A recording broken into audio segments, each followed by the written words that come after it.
Assalamualaikum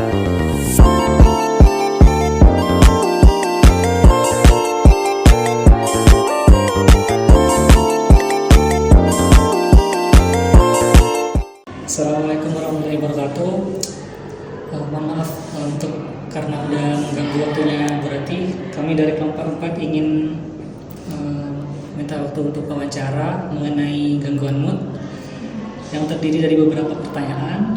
Yang pertama, mungkin bisa memperkenalkan diri dan menjelaskan latar belakang terkait berarti terlebih dahulu.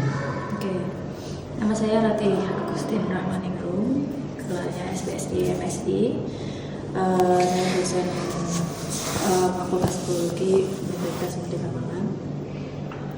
Sudah. Mengenai gangguan mood sendiri itu apa sih definisi dari gangguan mood dan fluktuasi suasana hati seperti apa? Oke, jadi kita membahas tentang gangguan mood ya. Gangguan mood itu masuk di DSM-5 ya. Jadi gangguan mood itu lebih ke perubahan suasana hati di mana seseorang individu itu punya kecenderungan yang ekstrim. Perubahannya itu yang ekstrim.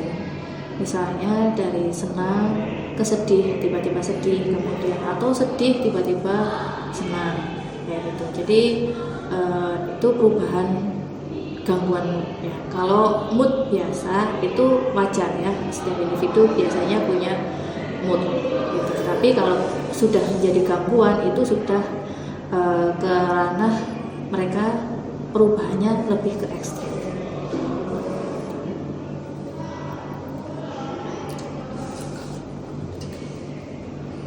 Aku tidak. Nah, untuk gangguan mood ini karakteristik utamanya bagaimana sih Bu, sama kayak gejala-gejalanya gitu? Karakteristiknya dari gangguan mood ya, biasanya itu tadi kalau perubahannya itu sangat cepat. Seorang yang mengalami perubahan yang sangat cepat, yang senang gitu ya, yang senang terus tiba-tiba sedih, nangis kayak gitu, itu sebenarnya itu sudah mengalami gangguan. Jadi kalau lebih ke apa namanya, seseorang itu punya rasa perubahan itu dengan cepat ya, dalam hitungan yang cukup cepat daripada orang-orang yang sebelumnya, itu adalah gangguan mood. Jadi gejala awalnya itu lebih ke perubahan yang sangat cepat itu tadi. Tiba-tiba.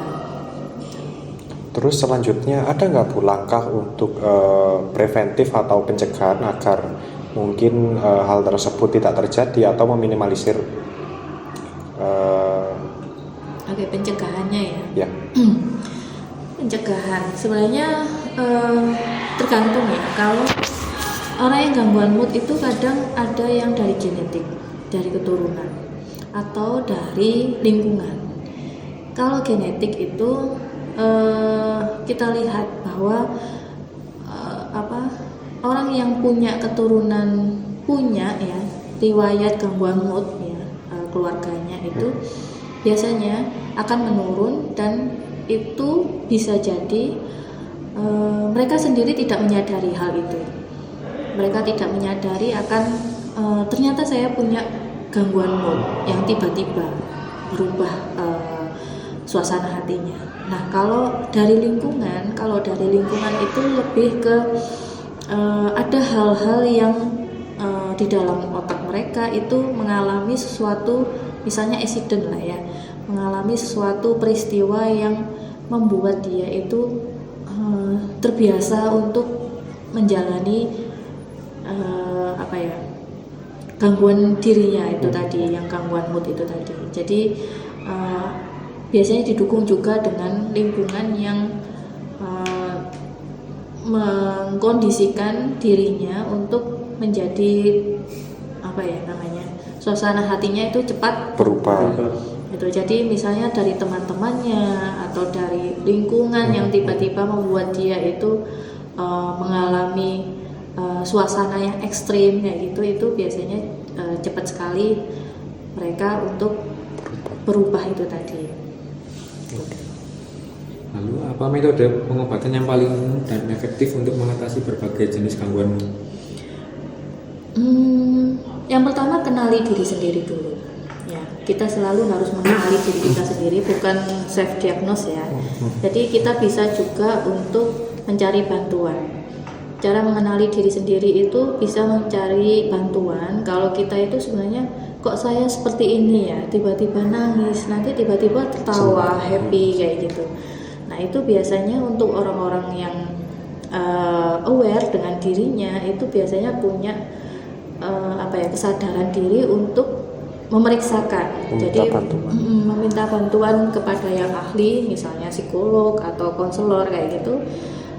Kok saya seperti ini ya, apa ada yang salah dengan diri saya? Nggak masalah ya, zaman sekarang anak-anak zaman sekarang itu sangat aware dengan dirinya mereka gitu kan. Kesehatan mental. Nah, itu bisa disarankan bahwa psikolog ataupun konselor itu punya diagnosa. Jadi jangan sampai self diagnose ya.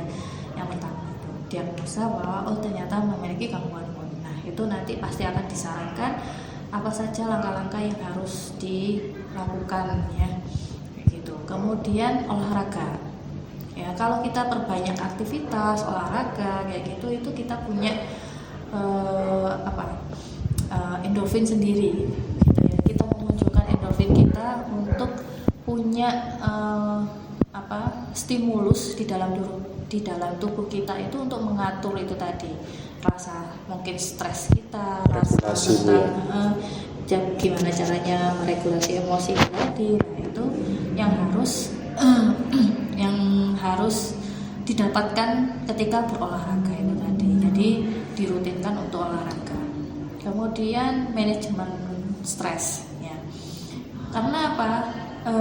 Mood itu biasanya gampang stres ya, gampang depresi. Karena mood itu juga nanti bisa mengarah ke bipolar gitu. Tapi makanya kenapa kita juga harus punya manajemen stres itu tadi. Gimana caranya? Kalau ada rasa marah, rasa kesal kayak gitu, itu kan manusiawi ya. Setiap orang pasti punya rasa seperti itu. Nah, itu bisa dialihkan dengan menulis, kemudian main musik kayak gitu. Nah, itu sebenarnya salah satu saja untuk manajemen stres. Terus kemudian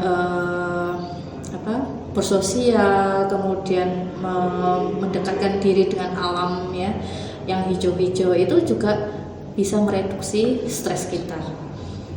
Yang kemudian selain manajemen stres itu lebih ke itu tadi ya, sebenarnya ke alam itu tadi. Jadi lebih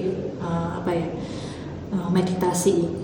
Karena kita mendekatkan diri dengan alam itu sebenarnya kita ingin meditasi dengan suara air, kemudian udara alam itu sebenarnya kita itu sedang meditasi, sedang kita mengobati diri kita sendiri yang namanya healing itu tadi ya. Nah, itu sebenarnya mood kita itu sebenarnya bisa ditangani dengan sendiri itu. Terus seberapa penting peran dukungan sosial dan terapi dalam pemulihan dan dari gangguan mood?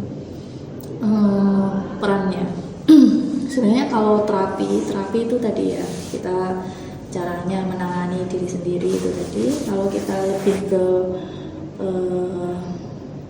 lebih ke mengenali diri kita dengan caranya kita mendatangkan ke konselor misalnya ya, kita bisa konseling dengan orang-orang yang tepat kayak gitu. Itu sebenarnya terapi-terapi yang diterapkan oleh psikoterapis kayak gitu biasanya lebih tepat karena mereka sudah paham bagaimana caranya menangani orang-orang yang gangguan mood itu tadi. Nah, biasanya kalau sudah